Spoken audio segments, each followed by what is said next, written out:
Jirra jirtu hordoftoota keenya har'aan tana immoo waa'ee maal ilaallaa? Akkamitti buluutuusiin konnekshinii keenya sheer godhuu dandeenya nama biraatiif jechuudha. Fakkeenyaaf amma ati buluutuus bantee namni biraa buluutuusiin bilbila kee konneekti godhee akkamitti konneeshinaati yookaan daataa kee yookaan immoo waayifaayi ati konneekti goote san ati konneekti goote san akkamitti si wajjin fayyadamuu danda'a akka jiru kan laallu ta'a jechuudha. Akkamitti akka buluutuusiin konnekshinii keenya san sheer godhuu dandeenyu jechuudha. Dhaquudhaaf maal gootan jechuudha. Gad harkiftanii bilbila keessan seetiin kajoora seentan jechuudha. Seetiin kajoora seentanii sanboota konnekshin kajootu hitan jechuudha. Takkaa'u immoo konnekshin kajoo kana tokko baattanis bakka sarchii tanatti maal gootanii barreessitan bluetooth jettaniin. Bluetooth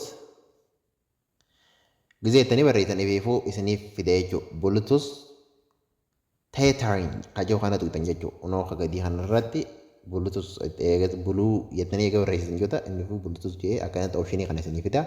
Yoo barbaadanis bluetooth jettanii guututti barreessuu dandeessanii. Eegas booda jechaadha eessa tuqxan unoo buluu yennaan fide jechuudha. Bluetooth buluu jechuu kanarraa kaa'an ta'eef bluetooth wanni jaameef hiikkaan isaaniis buluu wanni jiruuf wanni isaa akka ilkee fakkaata jechuun fakkeenyaaf buluutuus wanni jaameef akka ilkee fakkaata. Tuus jechuun ilkeedhami. Buluu jechuun ammoo qalama buluu ta'e san ilkee qalama buluu ta'e san fakkaata saniif buluutuus jaame jechuudha. Wanni biraa hiika biraan qabu jechuudha. Buluu jechuun ilkee buluu taate san jechuudha. Kakalarra buluu taate qabdu san jechuudha. Hiika biraa tokkoon qabu jechuudha. Qiyyaasirraa hiikaa isaa akka bartaniif buluutuus jechuun ilkee buluu kalarii qabdu jechuudha. Just ilkee fakkaata saniif ilkee buluu qabdu jechuudha. Jaanii moggaasaniif jechuudha. Sanirraa kan kennis immoo kana dhuftan jechuudha. Connection kajoo kanadha maaltu jira? Bluetooth tethering kajoo kanaa jira. As tuqxan jechuudha. Gama yaalatti immoo maal jira? Mobile hotspot and tethering kajoo kana tuqxan jechuudha. Asni tuqxanii egaa tuqxan booda kana isinii bana. Agartanii? Ififuu maal jira?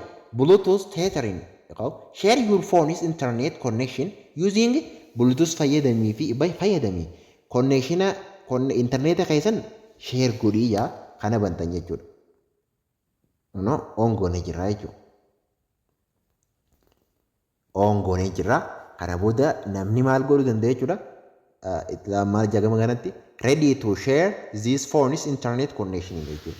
Yoo barbaadde namoo fakkeenyaaf waayifaayiin konneekti godhee jechuudha. Waayifaayiin an konneekti godheef kana nama biraatiif dabarsuudhaaf takkaa namni biraa kana wajji fayyadamu godhuudhaaf maal jechuudha.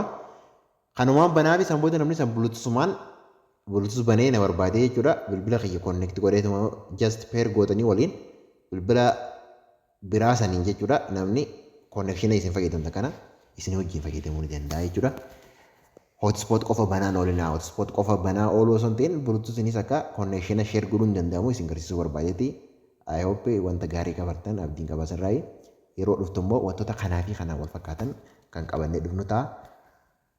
Ammoo dabalataan waa'ee digital marketingidhaa waa'ee artificial intelligenceedhaa kan barbaadan taate jechuudha. Asitti liinkii teenya tana tuqxanii jechuudha. Liinkii tana tuqxanii hoggaa jennu egaa telegiraama keessa seentanii liinkii jecha kana barreessanii jechuudha. Jecha kana barreessanii telegiraama keenya qunnamuu dandeessanii achalattis wantoota gaarii ni bartan jennee abdannaa. Yeroo dhuftutti hanga walitti deebinutti guddaa galatoomaadhaa. Yeroo gaarii qabaatan affeerra teenya. Thank you so much.